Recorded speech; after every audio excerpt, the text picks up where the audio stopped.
My name is Lynn. I'm from Girdwood, Alaska, and I'm about to go on my third trip down the Grand Canyon. Well, meeting some new people and connecting with some of the people that were there last year and have gone before. Uh, I, I think one of the things, because it is my third trip, uh, the first trip being in Alaska for 50 years, everything was crazy. And so that was the first trip. And the second trip, I sort of could take in some of the geology and some of the native culture. And so on this trip, I'm looking to add another layer to the grand scheme of things and meet some new people. And in the lobby, just reconnected with somebody from last year. So that's my plan. Maybe more knowledge about it. I think I have, living in Alaska, I think I have a connection to Aboriginal or Native cultures, and I find the canyon fascinating and how people live there and how they thought about things, with the part where they planted two crops, one down by the river and one up high to prepare for any eventuality. And I really, with every set of guides that I've had, they bring a new connection to the geology, the native culture, those kind of things. And so I'm bringing the knowledge that I have from that and hope to add to it.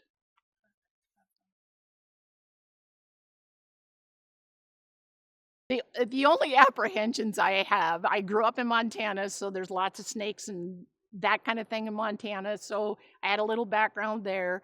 The scary things in Alaska are big and you can see them from far away, and I suppose one of the things I was the most nervous about is bugs. And my first trip, I bought one of those blue lights that you can shine in your tent and see if there's bugs, and the guide said, put that thing away because if you see what's out there, we'll have to call a helicopter. So I would say that the best thing I have gotten rid of is my fear of insects, and I'd never seen a live scorpion before. And after I saw one, I was like, they're an inch long, and so I think I brought a fear of insects and snakes, sort of, and now it's like whatever.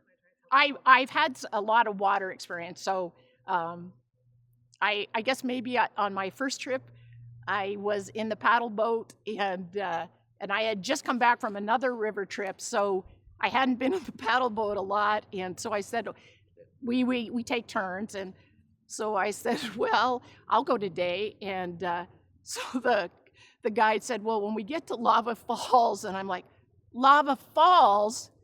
We're going to Lava Falls today. So that's the only time I wasn't really afraid, but maybe apprehensive would be.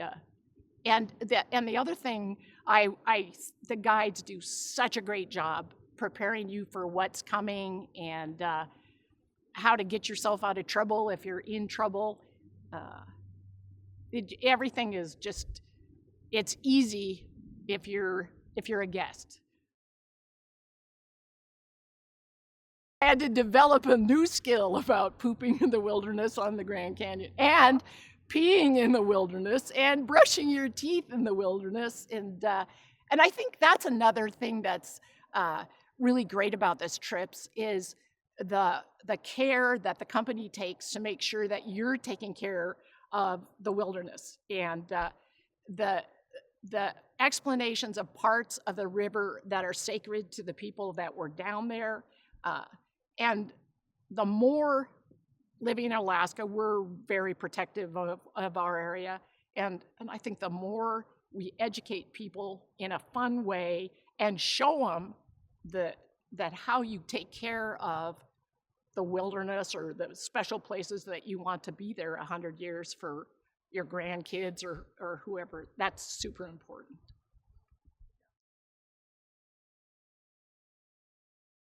I love being somewhere where your phone doesn't work except as a camera, where no one can get a hold of you. I think it's like pushing a reset button, is that you go back to a time where you weren't connected to your phone and other people on the trip are not on their phones. And I think that this company does a really good job of detailing how important it is to be able to uh, interact with other people maybe that you don't know that come from way different circumstances than you do. And if you had a phone, a lot of people just stay and look on their phone all the time. So I appreciate that they have taken great care to make sure that technology is used in the right manner on the river.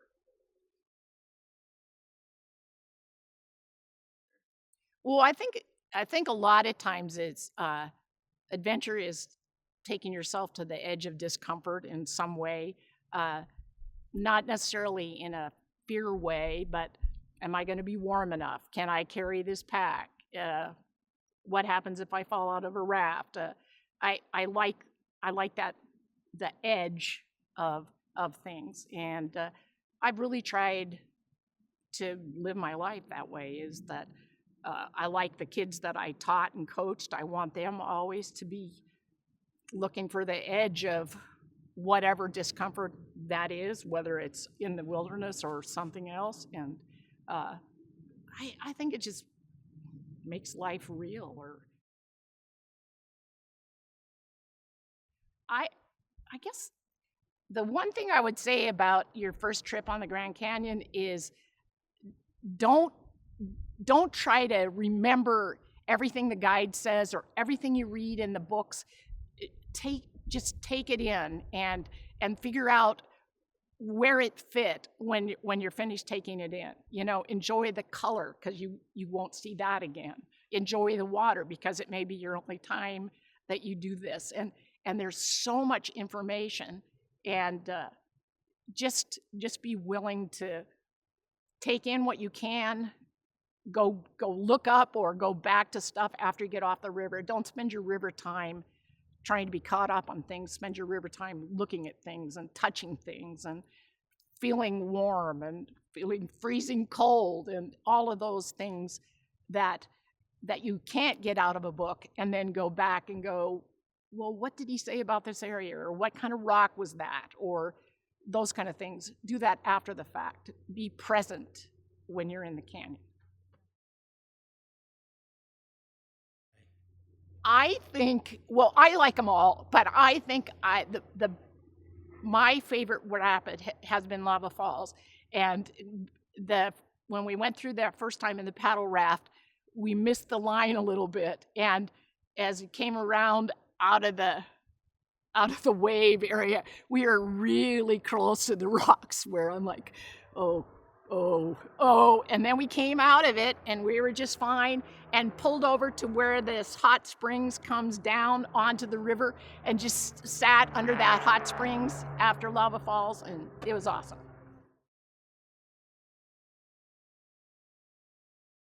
I think the thing that most surprised me was the changes in the canyon.